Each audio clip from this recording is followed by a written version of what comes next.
there everyone, it's Nina. Thanks for joining me today for the reveal of Simon Says Stamp's STAMPtember collaboration set with Colorado Craft Company. And today I'm going to be making an interactive slider card using this adorable set. Now I'm going to preface this video that even though I'm using the STAMPtember collaboration set for this particular project, the Colorado Craft Company actually has some other mice themed stamp sets that are kind of along the same style of this set.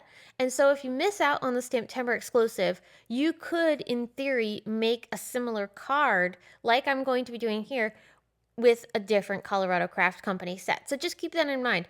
If you want to make this card, definitely think about what other sets you have in your stash that you could use to create the same effect. So I have the set here. This is Catch a Star. It's so cute.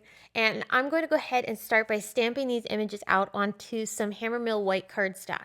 My plan is to Copic marker color these. These are really nice large images, so they're very simple to color, and I really liked having the extra space to be able to add some extra shading to the mouse to give him a really dark contrast on his backside because I'm putting him in a night scene, so I wanted him to have that nice shadow, so as if he's out in the dark catching stars. So I'm going to use a few gray markers. These are warm grays to color him in, and you can see he has that nice dark shadow on his backside. And then I'm going to go ahead and bring in some pinkish tones. These are R30 and then R quadruple 0, and I colored just some peachy areas for him so that way he has a little bit of a warmth to his face.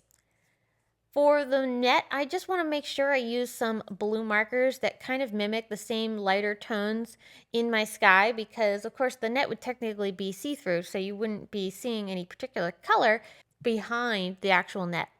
So now I'm going to color in the stars, and I use some yellows for those. And we'll move on to adding some ink blending onto a 5x7 background panel. So this is a full card size panel. It's not a card base, it's just a card panel, but it is 5x7. That's the plan that I wanted for this card because this mouse is huge. And I loved that. So I'm going to go ahead and ink blend first with Twilight and then with Galaxy.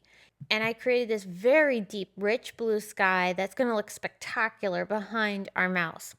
So I used Simon Says Stamp Positively Saturated inks and blending brushes to ink blend this background. And once I had it completed, I wanted to create a ground area for the mouse. So I'm pulling in some masking tape. This happens to be from Gina K Designs, but I also used the Simon masking tape also. I just happened to grab this sheet. And I just cut a little arc just with my scissors, nothing fancy. And I'm just using that to create a little small slopey hill. I pulled in Fawn and also Woodsy inks and a Simon blending brush, and I ink blended just a little bit of shading along that edge where the mask is. So now I can peel off the mask and you can see we have this nice ground for our mouse to sit on. To create the interactive element on my card, I'm going to use one of Simon's Slide and Glide dies. These are interactive slider die sets. And I picked out this simple little strip that was going to go across the front of my card here. I'll tape this down with very, very low tack tape, run this through my die cut machine, and now you can see we have this great track for our mouse to slide in.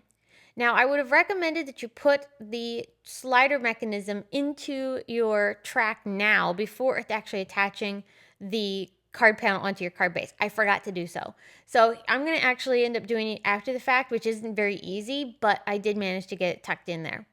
For the slider itself, I'm using one of these gliders. These are fantastic. You can get ones that rotate or ones that go straight across, and I'm using the one that goes straight across.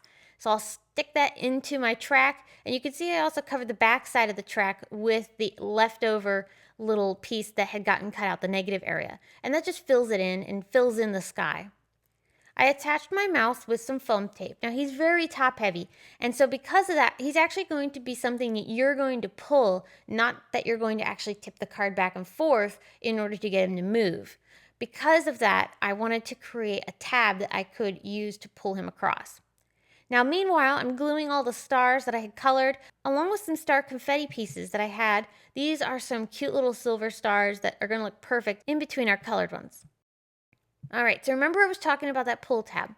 I've pulled out this Lawn Fawn Push Here interactive set. This is a great staple for making interactive cards. It's got all the prompts that you need for when you want to give this card to somebody, they know what to do with it. I really love that set. I have it linked below in the video description along with all the other products that I'm using today.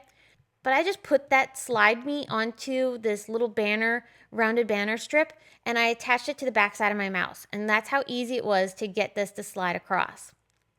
Now I wanted to continue the design on the inside. I don't always decorate the inside of my cards, and even when I do, I don't always show it. But I thought I would here because this is really important. It kind of finishes off the front of the card because I didn't put a sentiment on the front. I put the sentiment on the inside, and I put a few stars in there too. I colored them to match those same colors that I used for the front, and then the sentiment is stamped with that galaxy ink, so that continues that dark, beautiful galaxy color in the sky to the inside of the card.